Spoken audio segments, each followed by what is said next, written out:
Taong bayan ay unahin at dapat magkaisa.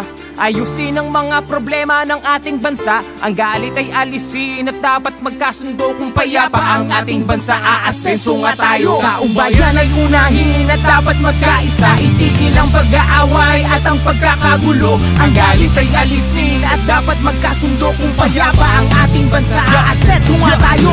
Ang kahirapan sa bansa ay lumulubha pa. Kailangang harapin ang marami nating problema. Maraming nagugutom sa Maynila at probinsya at maraming trabahante di sapat ang kinikita. Pamilyang hindi sapat ang pagkain sa mesa. Kapag sila'y nagkasakit, wala rin pampaospital. Kabuhayang hinampas ang matinding kalamidad at tumataas ang antas ng kriminalidad. Hindi mabuting panoorin na puro na lang kampihan. Kaliwat ka ng batikos, kabi-kabilang alitan ng dapat asikasuhin at kailangang malunasan ng mga problemang nagpapahirap sa ating bayan. Sa ating ang panahon, pagkakaisa ang solusyon. Magtulungan tayo, ito ang kailangan ngayon. Dapat nagkakaisa para payapa ang bansa. Pagkakaisa ang kailangan, di pamumulitika. Taong bayan ay unahin at dapat magkaisa.